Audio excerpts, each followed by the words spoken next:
My name is Maya, and I'm 29 years old. 5 years ago, my mother called me 3 days before Thanksgiving and said 4 words that shattered everything I thought I knew about family. We don't have room. I remember the exact smell of the room when she said it. I was in my studio, the scent of linseed oil and turpentine hanging heavy in the air, a half-finished oil painting of a sunrise resting on my easel. My hands were stained with ochre. I had my phone wedged between my shoulder and my ear, already mentally making a packing list. "What do you mean, Mom?" I asked, my voice coming out smaller than I intended. "I already bought my flight. I have the confirmation right here." "I know, Maya, I know," she said. And I could hear the rhythmic clack-clack of her wooden spoon against a ceramic bowl. She was making her famous cranberry orange relish. I could almost taste the tartness, the sugar, the way it always stained the white tablecloths. "It's just, Jessica's new boyfriend is coming. And his parents are in town, so they're staying in the guest room. And Jessica really wants the old nursery to be their den, while they're here so they have privacy." "The nursery is where I sleep," I said. My heart started a slow, heavy thud against my ribs. "Mom, it's my room." "It was your room, honey. But you've been in the city for 3 years now. We have to be flexible. Victoria is bringing her kids too, and David needs the office for his conference calls. It's just crowded. We thought it would be easier if you stayed back this year. You know how stressful the holidays are for me." The silence that followed was thick. I could hear the distant sound of a television in her house. My father watching the pregame highlights. "Where am I supposed to go?" I whispered. "Oh, don't be so dramatic," Linda said, her tone shifting from faux sympathy to that familiar, sharpened edge. "You're a grown woman. Go to a friend's house. Or just have a nice, quiet day to yourself. You're always saying how much you need to focus on your art. Consider it a gift of time." Click. She didn't wait for me to say goodbye. She never did if the conversation required her to acknowledge the bruise she'd just left. I sat down on my stool, my legs suddenly feeling like water. I looked at the painting of the sunrise. It looked mocking now, all that bright, hopeful light. I reached out and touched the canvas. The paint was still tacky, sticking to my finger like a secret.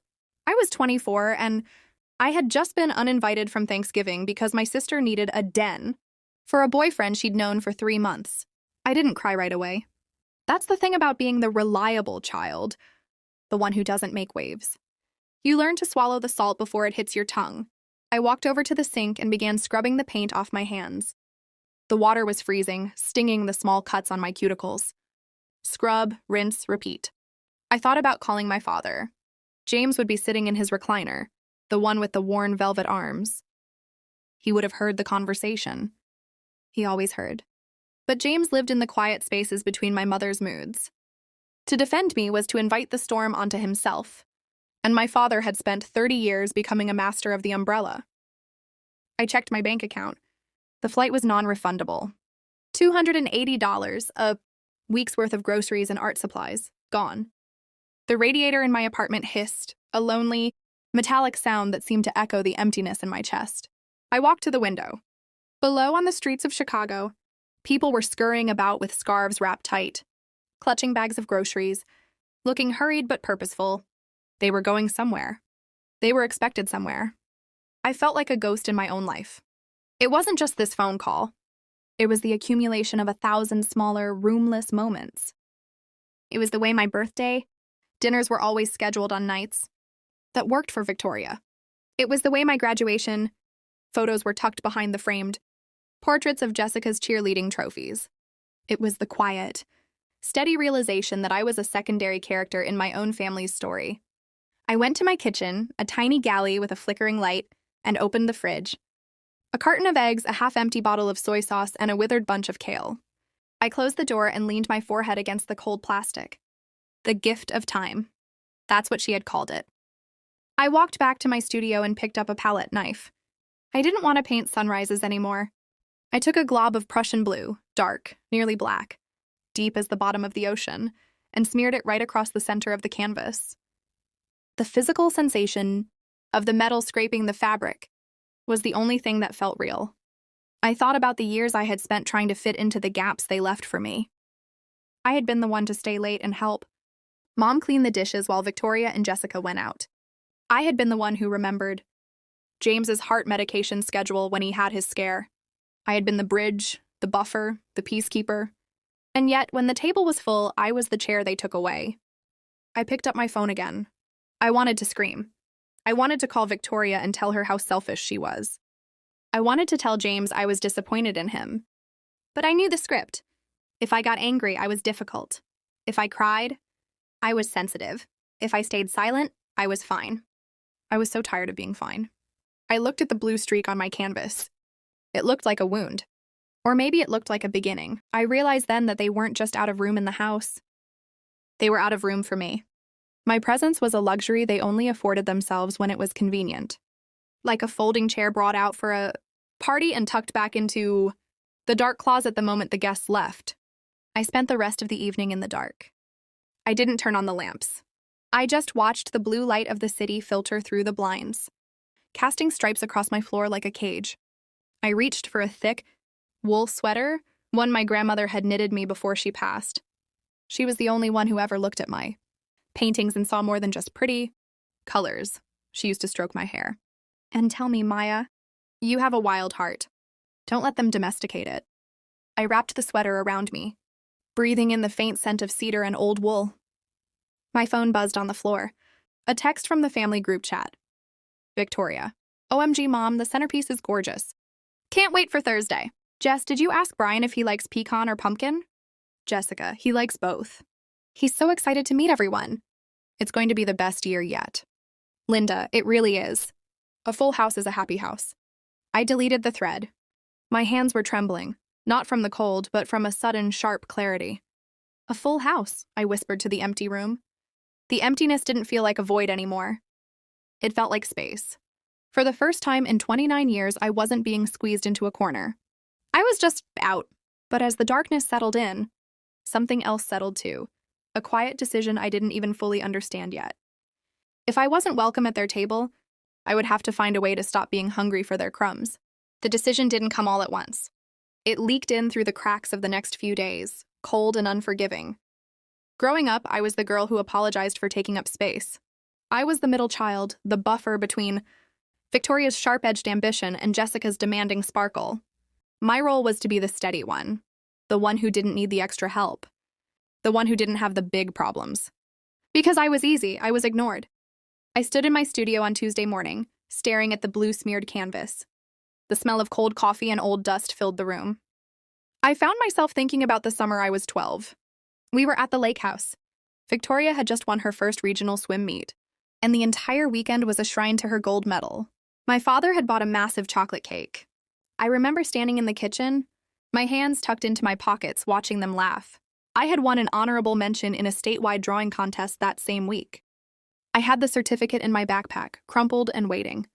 Mom, I had whispered, pulling the paper out. Look. Linda didn't even turn around. She was busy adjusting the number 1 candle on the cake. That's nice, Maya. Put it on the counter. Don't get frosting on it. The certificate stayed on the counter until it was stained with rings from my father's beer cans. By Sunday night, it was in the trash. I never brought it up. I just learned that my victories were quiet things meant to be celebrated alone. That was the pattern. A lifetime of being the acceptable sacrifice. By Wednesday, the city was vibrating with holiday energy. Every time I stepped outside, I was hit with the scent of roasted nuts from street vendors and the brisk, biting wind off the lake. I saw families piling into SUVs, their faces flushed with the frantic joy of homecoming. I went to the grocery store to buy a single frozen pizza. The store was a battlefield of last-minute shoppers clutching stalks of celery and bags of stuffing. I stood in the checkout line behind a woman and her daughter. The mother was fussing over the girl's scarf, tucking it in tight. "We have to make sure you're warm," the woman said, her voice a soft melody of concern. "I've got your favorite rolls in the bag." I looked down at my frozen pizza. My throat felt tight, like I had swallowed a stone. I went home and checked my phone. There was a voicemail from my father. I played it, sitting on the edge of my unmade bed. "Hey, Maybug," he said, using the old nickname that usually made my heart melt. Now it just felt like a hook. "Listen, I'm sorry about the room situation. Your mother gets an idea in her head, you know how it is. I'll make it up to you, okay? I'll send you a check for Christmas. We love you. I'll send you a check." The price of my absence was apparently a few $100s and a quiet conscience. He hadn't fought for me. He hadn't suggested a hotel or offered to sleep on the couch so I could have his bed. He had simply accepted my erasure because it made his life easier. I realized then that my father's love was like a shadow. It looked like him. It followed him, but it had no substance. It couldn't hold me. It couldn't protect me. That night, the grief hit. It wasn't the loud, sobbing kind. It was a heavy, suffocating blanket. I lay on the floor of my studio, the hardwood cold against my cheek. I looked at the legs of my easel, the stacks of canvases I'd poured my soul into. Every painting I'd ever made was a plea. Look at me, see me. Am I enough now? I thought about the den. I pictured Jessica and her new boyfriend, Brian, laughing on the bed where I used to dream. I pictured the guest, room filled with strangers who were invited while I was cast out. The betrayal wasn't just in the exclusion, it was in the ease of it. They hadn't struggled with the decision. They had simply moved me like a piece of furniture to make the room look better. The silence of my apartment was deafening. No footsteps overhead. My neighbors had already left for the suburbs. No clinking glasses. Just the hum of the refrigerator and the sound of my own shallow breathing. I thought about my sister, Victoria.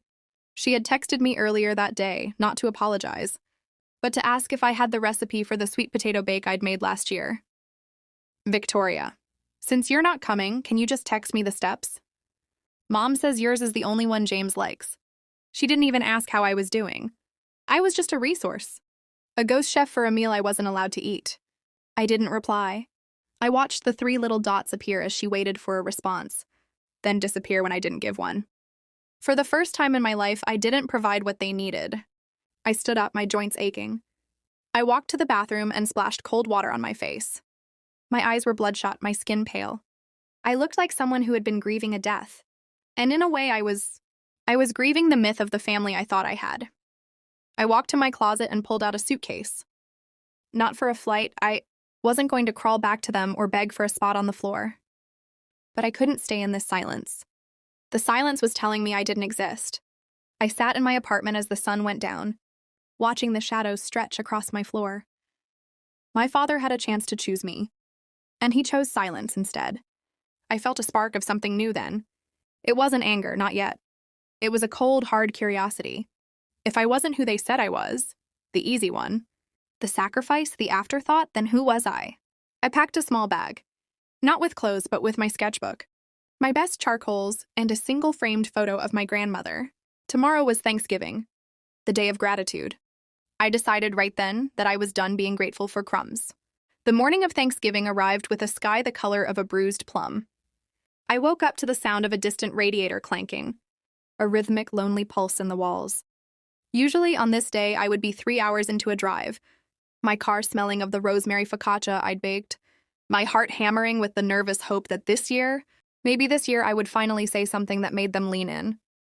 But today, the air in my apartment was still. There was no scent of roasting turkey.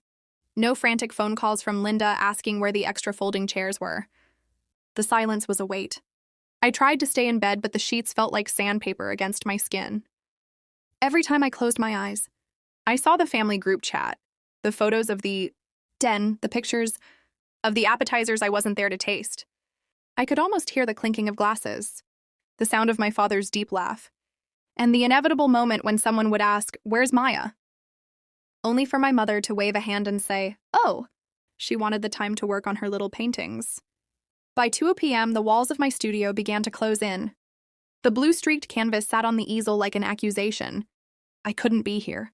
I couldn't be the girl sitting in the dark, eating a frozen pizza while the rest of the world shared a feast. I put on my heaviest coat, the black wool one that swallowed my frame, and wrapped my grandmother's scarf 3 times around my neck. I stepped out into the hallway. The building smelled of sage and butter from the other units. It felt like walking through a minefield of other people's happiness. Outside, Chicago was a ghost town. The wind whipped off the lake, sharp enough to draw blood. I started walking, my boots crunching on the thin layer of salt and ice on the pavement. I didn't have a destination. I just needed to move. I passed a park where a father was teaching his young son to kick a soccer ball. The boy tripped, and the father caught him midair, swinging him around with a roar of laughter. I looked away, my eyes stinging from more than just the cold. I walked for nearly an hour until my toes went numb. I found myself in a neighborhood I didn't recognize well. a place of brick storefronts and quiet cafes. Most were closed. Their closed for holiday signs mocking me with their cheerful fonts. Then I saw it. The Hearth. It was a small diner tucked between a bookstore and a florist. The windows were fogged with steam, and a warm, golden light spilled out onto the gray sidewalk. A small hand-painted sign in the window read, "Open for all, no one eats alone." I hesitated at the door. My pride, that brittle thing I'd spent years cultivating to protect myself, told me to keep walking. "Don't go in there," it whispered. "Don't let people see you're the girl with nowhere to go." But then the smell hit me. Not the sharp, acidic scent of my mother's kitchen, but something deeper. Yeast, slow-cooked onions, the earthy, sweet scent of pumpkin and cinnamon. My stomach growled, a physical reminder that I was still alive. Still human, still hungry. I pushed the door open. A bell chimed, a bright silver sound. The warmth hit me first, melting the frost on my eyelashes. The diner was packed, but not with the frantic energy of a family holiday. It was a strange, eclectic mix of people. An elderly man in a suit sat at the counter reading a book. A group of students shared a large booth, their laptops pushed aside for plates of mashed potatoes. A woman with a toddler was laughing as the child tried to eat cranberry sauce with his hands. "Just one, honey?" I turned to see a woman in her 60s with a halo of white curls and an apron that looked like a garden of embroidered flowers. Her name tag said Eleanor. Her eyes weren't just polite. They were observant. She looked at my red nose, my trembling hands, and the way I was clutching my coat like a shield. "Yes," I said, my voice cracking. "Just me." Eleanor didn't offer me a seat at the counter or a tiny table by the door. She walked me toward the back, toward a large, round table where a man was already sitting, sipping coffee. "Richard, move your paper," Eleanor said firmly but kindly. "Maya's joining us." I froze. "Oh, I don't want to intrude on a family table." The man Richard looked up. He had steady gray eyes and a face lined with years of quiet smiles. He folded his newspaper and pulled out a chair for me. "This isn't a family table, Maya. It's just a table. And it's much too big for one old man and his coffee." I sat down, my legs trembling. Eleanor disappeared and returned a moment later with a mug of cider, steam curling into the air. "Drink that," she said, resting a hand briefly on my shoulder. "You look like you've been out in the storm for a long time." I took a sip. The sweetness of the apple and the bite of the cloves warmed me from the inside out. I looked around the room. There was no one being shushed. No one was being told they were taking up too much space. The noise was a soft hum, a collective sigh of relief. I thought of my mother's table, the hierarchy of seating, the silent rules, the way a single wrong word could turn the gravy to ice. Here there were no rules. There was just the food and the company. "First time at the Hearth?" Richard asked. "I didn't know it existed until 10 minutes ago," I admitted. "Eleanor and I started this place 20 years ago," he said, leaning back. "We realized a lot of people have somewhere to go, but nowhere they actually belong. We figured we'd provide the belonging. The turkey is just a bonus." I felt a lump form in my throat. I pressed my napkin to my eyes, hoping no one would notice, but Richard just went back to his paper, giving me the privacy to grieve without the shame of being watched. I grabbed my coat, clutching it to my lap. If I was going to eat Thanksgiving dinner alone, I was going to do it here. I was going to do it somewhere with actual food, with light, with life. I just had to find the courage to stay. The courage to stay was a quiet thing, built brick by brick as Eleanor placed a steaming plate of food in front of me. This wasn't the curated, magazine-ready spread of my mother's house. This was real.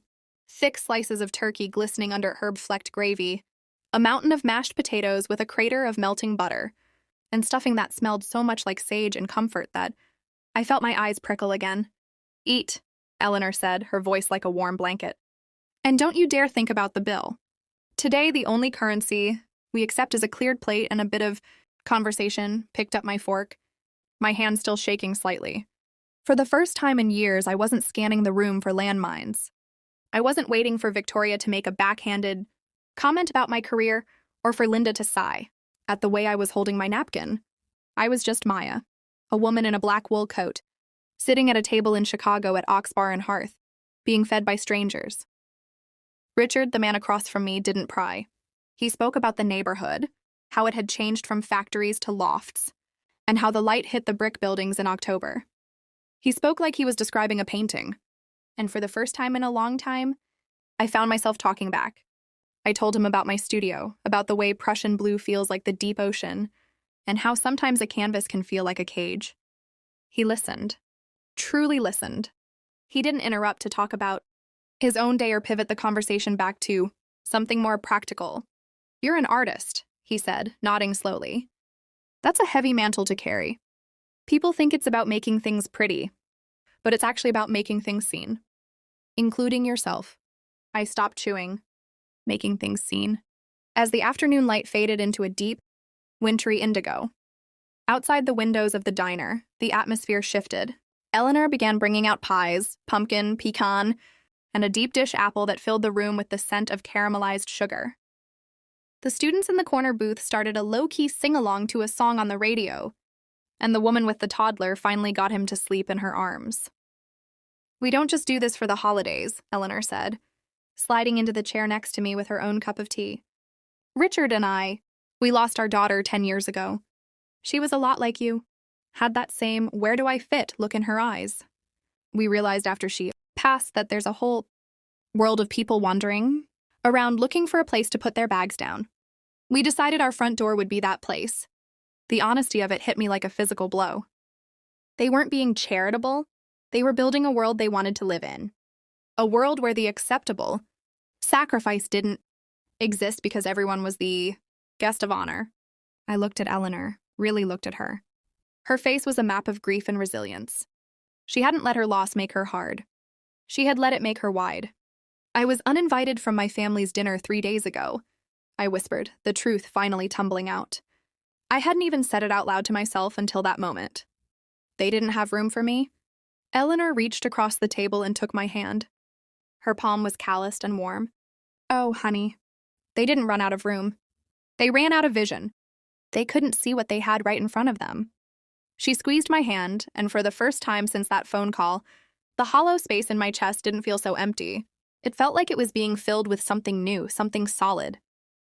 "You're going to stay for pie," Richard declared, folding his paper for the final time. "And then, Eleanor is going to give you her number.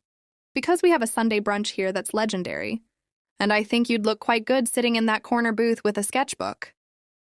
I looked at these two strangers, people who knew nothing of my history, my failures or my family's expectations. They saw me as a person of value simply because I existed. As I walked back to my apartment that night, the wind didn't feel quite so biting. The city lights looked like stars that had fallen to earth.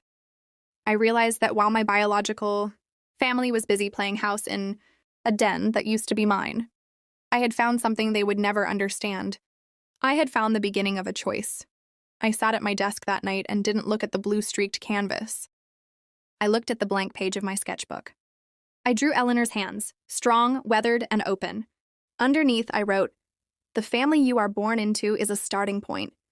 The family you choose is the destination." I didn't know then that Eleanor and Richard would become the pillars of my new life.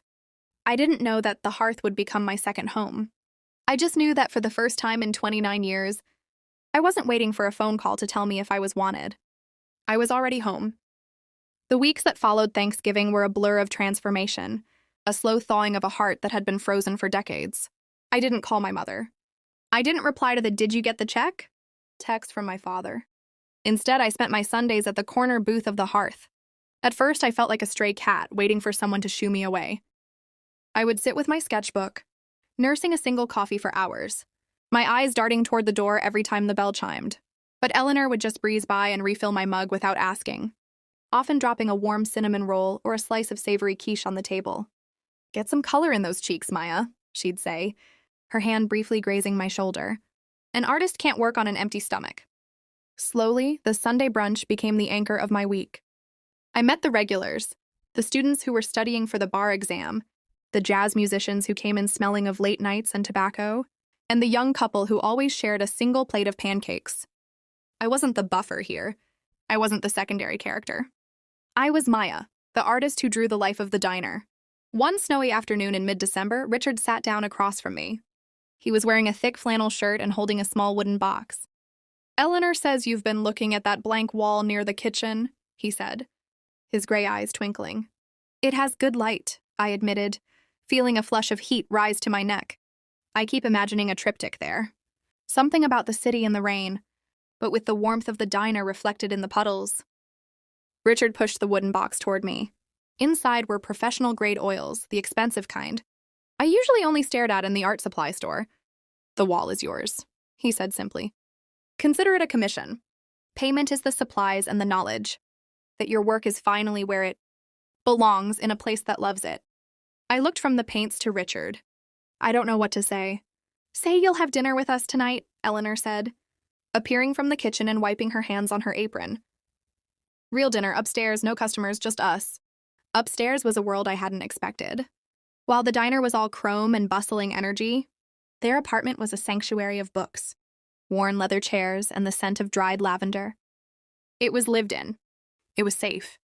There were no showrooms here. No furniture meant only for guests. We ate a simple meal of roasted chicken and root vegetables. We talked about books, about the daughter they had lost, and about the fear of being truly known. For the first time, I told them the whole story. Not just the Thanksgiving call, but the years of feeling like a ghost in my own house. I told them about the nursery that was now a den, and the father who loved me only when it didn't cost him anything. "Maya," Eleanor said, her voice low and steady, "you've spent your life trying to fit into a house that was built too small for you. Some people are like bonsai. Trees, they're kept small on purpose because it's easier to manage. But you're an oak. You need space to spread your roots." That night, for the first time in my adult life, I didn't feel the phantom itch of my phone, hoping for a crumb of approval from my biological family. I felt a different kind of fullness. It was the warmth of being seen, not for what I could do for others, but for who I was when I was just being myself. I started the mural the next day. I painted with a ferocity I'd never known. The colors were bolder, the strokes more confident. I captured the steam of the coffee, the curve of Richard's smile, and the way the golden light of the hearth felt like a shield against the Chicago winter. I was no longer the girl apologizing for taking up space. I was the girl filling the walls. As the mural began to take shape, something else was blooming too. A man named Daniel had started coming in every Sunday. He was an architect with quiet hands and a laugh that sounded like a cello. He didn't just look at my art. He looked at me while I was creating it. One day, as I was balanced on a ladder, he handed me a fresh brush I'd dropped. "It's beautiful," he said, looking at the painting. Then he looked up at me. "The way you see the world. It's brave." "Brave?" I laughed, dabbing a bit of ochre onto the canvas. "I'm just painting a diner." "No," he said softly. "You're painting a home. Not everyone has the courage to admit they're looking for one." Trust was a slow-growing vine, but with Eleanor and Richard as my soil and Daniel as the steady sun, I felt myself reaching upward. I was learning that love didn't have to be a performance. It didn't have to be earned through silence or sacrifice. It could be as simple as a shared meal, a quiet conversation, and a seat that was always saved for you. But as my new life flourished, the old one was about to come knocking. My phone buzzed in my pocket. A text from my mother. "Linda, your father and I are coming into the city for a show next week. We'll stop by your studio for lunch. Make sure it's tidy. I don't want to get paint on my new coat."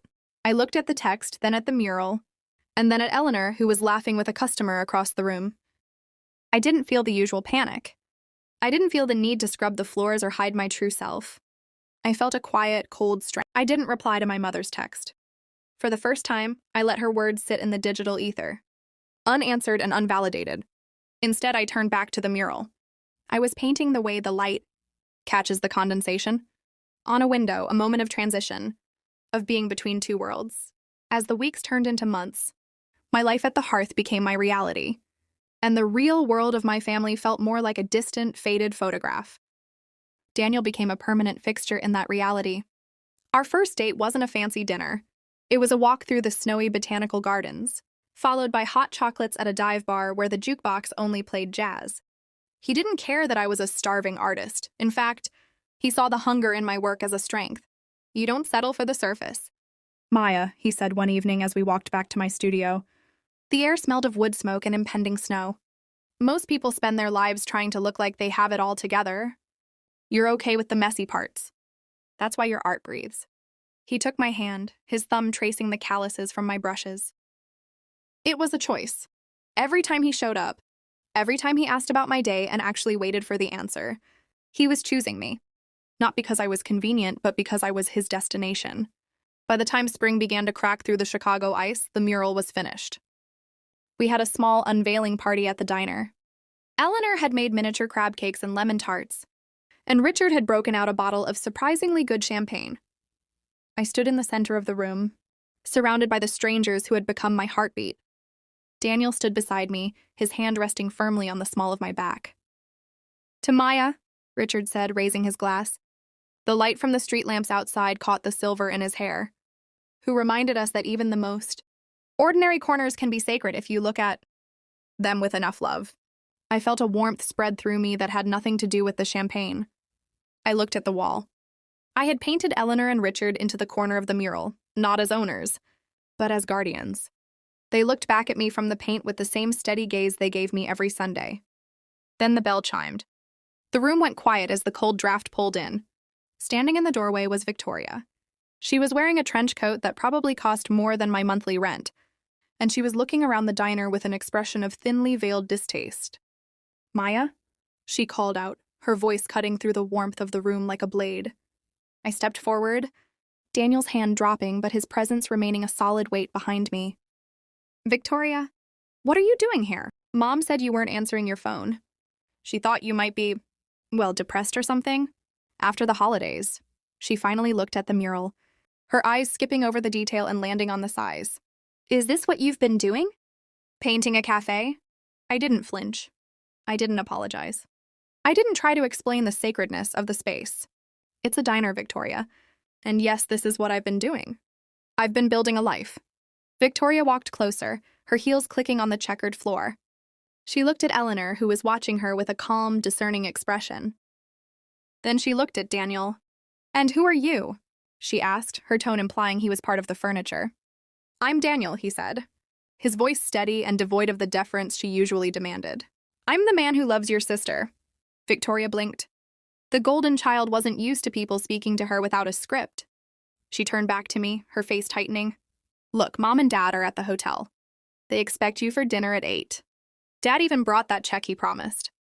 Don't make a scene, Maya. Just come and say thank you." I looked around the diner. I saw the half-eaten tarts, the faces of people who knew my favorite color and my greatest fears. I saw Eleanor, who had held me when I cried over a family that didn't want me. "I'm not coming, Victoria," I said quietly. "Excuse me?" "I have plans." "I'm with my family," I said, gesturing to the room. "These people?"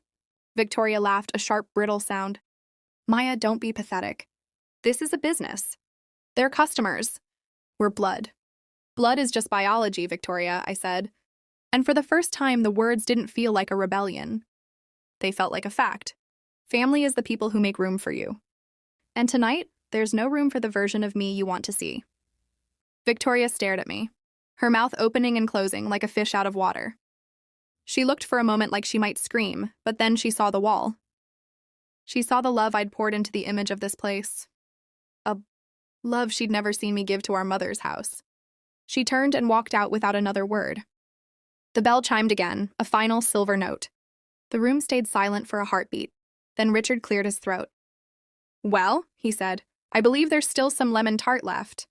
And Maya, I think that was your best work yet." I leaned into Daniel, feeling the shaking in my hands finally subside. I wasn't the sacrifice anymore. I was the architect of my own joy. The following year was a masterclass in what it means to be permanent. While my biological family sent occasional, icy texts, small volleys of guilt designed to test my defenses, my life in Nasser, Chicago took on a solid, unbreakable shape. Daniel and I moved into a sun-drenched loft 3 blocks from the Hearth, a space where the smell of sawdust from his architectural models mingled with the scent of my oil paints. But the most profound shift wasn't romantic. It was legal. One rainy Tuesday in April, Richard and Eleanor invited me upstairs for tea. The air smelled of damp pavement and the fresh peppermint Eleanor grew on her windowsill. They were sitting on their velvet sofa, a manila envelope resting on the coffee table between them. "Maya," Richard began, his voice unusually formal. "We've spent a lot of time talking about legacy lately. About what happens to this place, and more importantly, about who belongs to us." Eleanor took my hand. Her skin felt like parchment, but her grip was iron. "We know we didn't raise you. We know we missed the first 29 years. But we don't want to miss a single second more of being your parents. Not just in spirit, but on paper. They wanted to go through with an adult adoption. The concept felt like a lightning bolt. Adult adoption is rare, a quiet legal mechanism used to formalize a bond that already exists. It meant that in the eyes of the law, I would be their daughter. I would be their next of kin. I would be a part of their history as much as their future. You don't have to answer now, Eleanor whispered, seeing the tears pooling in my eyes. But we want you to know there is always a room for you, permanently. I didn't need time. I had spent my whole life being a guest in my own home. I was done with temporary. Yes, I choked out. Please. The process was surprisingly simple, yet emotionally grueling. It required me to sign documents that felt like I was finally, officially severing the tether to the woman who told me there was no room. The court date approached. Daniel and I decided to combine the celebration. If I was going to legally change my family, I wanted to legally start my own. We began planning a small wedding to take place at the Hearth, followed by a quiet ceremony at the courthouse for the adoption. White or ivory? Daniel asked one night, looking at fabric swatches I'd pinned to my easel. Neither, I said, pointing to a swatch of silk the color of a winter sunrise, gold and pale peach. I want to look like I'm starting a new day. The planning was a revelation. There was no Victoria to demand a specific flower. There was no Linda to complain about the menu or the low-rent venue. Eleanor and I spent afternoons at the flower market, breathing in the scent of eucalyptus and peonies. Richard helped Daniel build a custom altar out of reclaimed wood from an old Chicago barn. But as the date drew near, a shadow of the old fear returned. The golden child sibling and the parents who chose her were still out there. I hadn't invited them. I had sent a single handwritten letter to my father explaining my decision, but I hadn't received a response. One night, a week before the wedding, I woke up in a cold sweat. The smell of my mother's cranberry relish seemed to haunt the room. What if they show up? I whispered to Daniel in the dark. What if they try to take this back? Daniel pulled me close, his heart beating a steady, reassuring rhythm against my back. They can't take what they didn't build. Maya, this isn't a den they can reclaim. This is a fortress. I looked at the silhouette of my wedding dress hanging in the corner. It looked like armor. I realized then that the legal bond wasn't just for Eleanor and Richard, it was for me. It was a boundary made of ink and law. It was the final no to the people who treated my presence as an option. As I fell back asleep, I didn't dream of empty chairs. I dreamed of a table that stretched as far as the eye could see, and for the first time I was the one holding the guest list. The morning of the wedding arrived with a crisp, clear sky. I stood in the small dressing room at the back of the diner, listening to the muffled sounds of footsteps overhead and the clinking of champagne glasses. Richard knocked softly on the door. "You ready, daughter?" he asked. The word daughter hit me with the force of a tidal wave. It didn't feel like a burden. It felt like an anchor. "I'm ready," I said, checking my reflection. I looked like myself. Not the quiet version, not the buffer version. I looked like a woman who was finally, undeniably, home. The hearth had never looked so beautiful.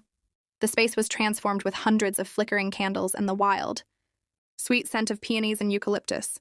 We had moved the tables to create an aisle, and the mural I had painted, the story of this place, served as our backdrop. I stood at the back of the room, my hand tucked into the crook of Richard's arm.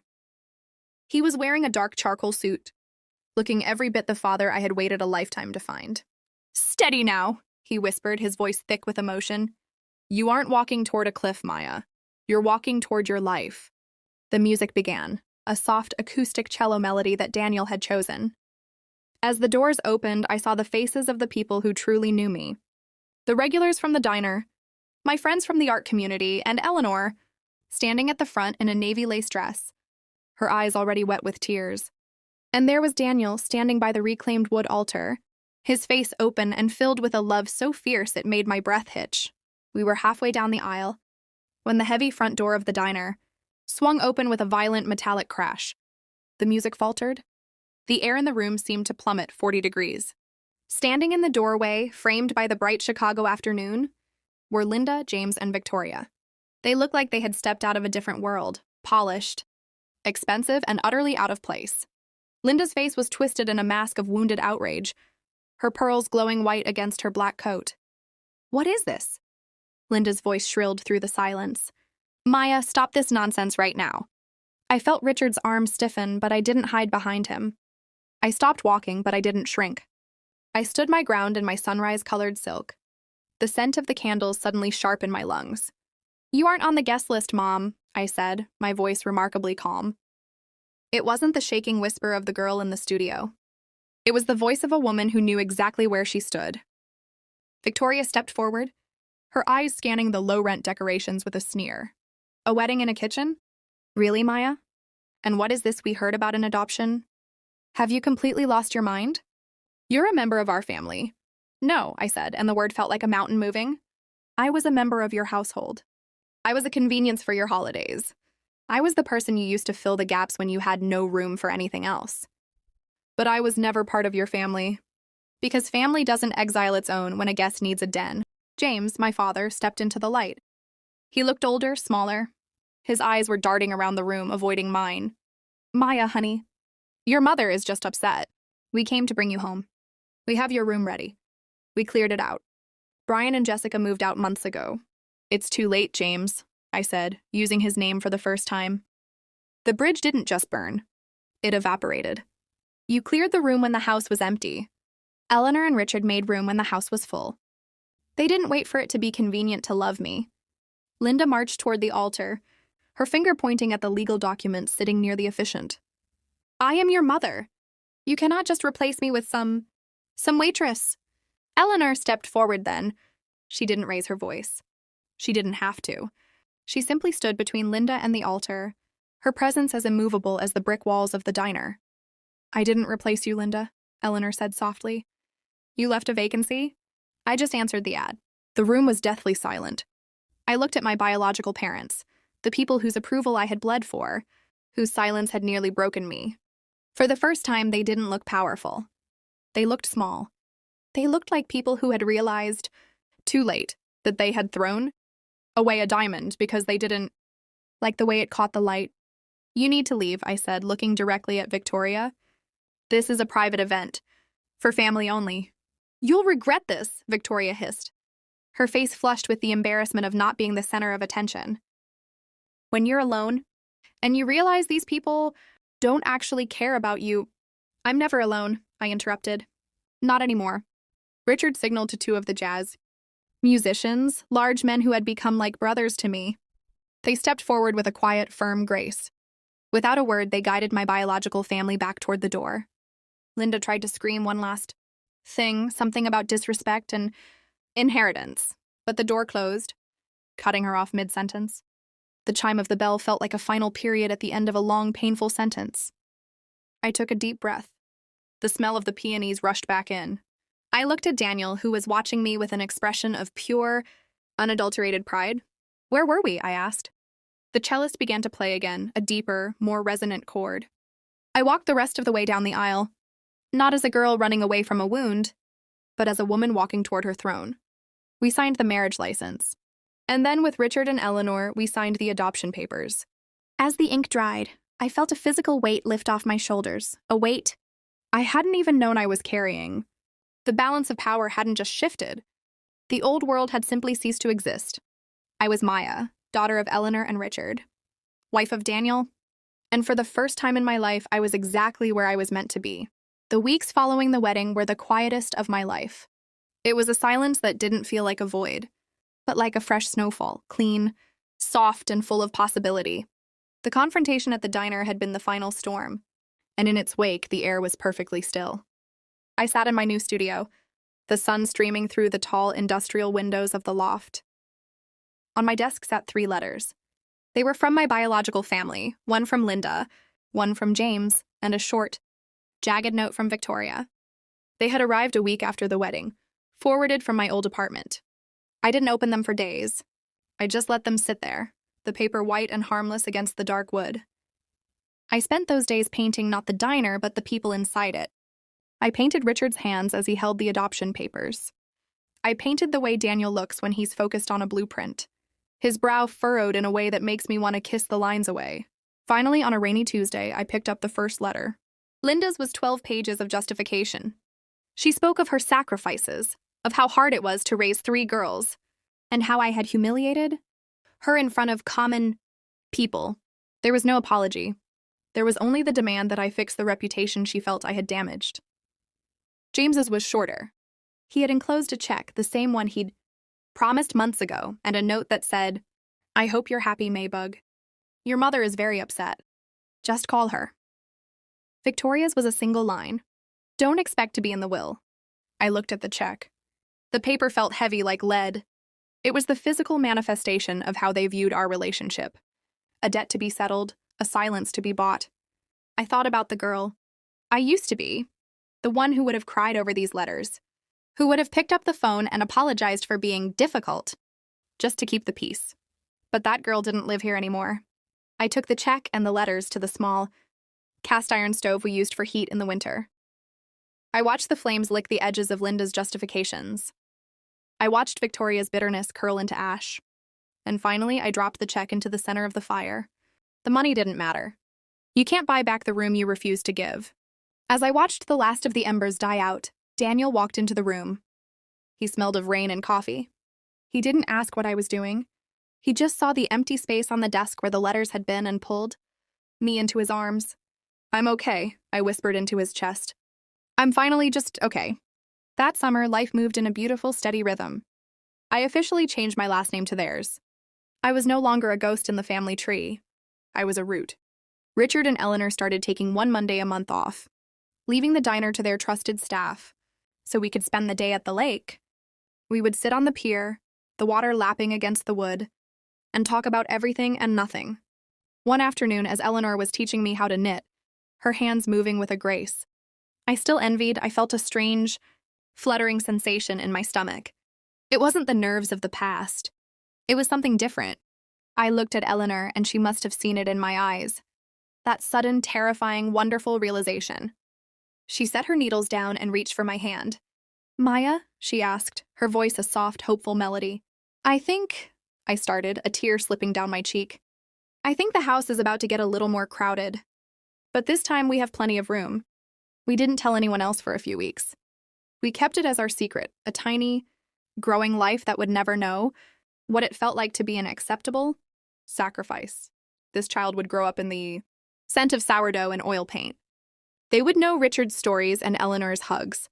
They would know that their seat at the table was permanent, carved in stone and held with love. When we finally told Richard, he cried for the first time since the adoption. He went down to the diner basement and came back up with a small, hand-carved wooden horse he'd been saving for years, a relic from the daughter he'd lost. "For the next generation," he said, his voice breaking. "For the one who will always be chosen first." I realized then that healing isn't a destination. It's a practice. It's the daily choice to believe you are worthy of the space you occupy. The morning light in our home is different now. It doesn't feel like it's searching for dust or highlighting what's missing. It feels like it's settling on everything that is right. I am 34 years old. Today, I sat in the corner booth of the Hearth, my corner, and watched my daughter, Clara, crawl across the checkered floor toward Richard. She is 10 months old, with eyes the color of the deep Prussian blue I used to paint when I was lonely. Now that color just reminds me of the depth of her spirit. Richard scooped her up, laughing as she grabbed his silver hair. Eleanor walked over from the counter, wiping her hands on an apron that Clara has already stained with mashed carrots. This is the legacy I was terrified I'd never have. A room where the walls expand to hold whoever walks through the door. I think back to that girl in the studio 5 years ago. I think about the weight of the phone in her hand and the 4 words that tried to erase her. I wish I could tell her that the no room she was told about was actually an invitation to build a palace of her own. I learned that strength isn't about how much you can endure in silence. It's about the courage to walk away from a table where love is served as a reward for disappearing. It's about the fierce, quiet power of saying, "I am here. I am enough. And I will not be the sacrifice." Boundaries aren't walls to keep people out. They are the gates that protect the garden you've spent your life planting. I don't hate the people who shared my DNA. I simply don't let them hold the pen anymore. I am the author of my story, the artist of my life, and the mother of a child who will never, ever have to ask if there is room for her. I look at the mural on the wall, the colors still vibrant, the light still catching the painted steam of the coffee. We are all just looking for a place to put our bags down. And if you're lucky, you find the people who don't just give you a seat, but who tell you they've been waiting for you to arrive. CTA section. If you're watching this and you've been the scapegoat of your family, if you've been told you're too much or too sensitive, or always causing drama just because you dared to ask to be treated fairly, I want you to know something. It's not you. It never was. You deserve to be chosen. Not as a backup, not as a last resort, not as the acceptable sacrifice when someone else's comfort is at stake. Chosen first. Chosen fully. Chosen without conditions. Family isn't blood. Family isn't obligation. Family isn't people who share your DNA but treat you like a burden. Family is the people who show up. The people who see you crying alone and invite you to their table. The people who open their hearts and their homes and make you officially, permanently, undeniably theirs. I spent 29 years trying to earn love from people who were never going to give it. And then I spent 5 years learning what love actually looks like. If this story touched you, please take a moment to like, subscribe, and hit that notification bell. It helps more people find these stories when they need them most.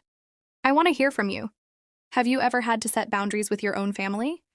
Share your experience in the comments. I read every single one. Tell me where you're watching from and what time it is there. I love knowing how far this story reaches. And if you want more stories like this, check the description. I've linked some of my favorites there. Until next time, remember, you deserve to be chosen.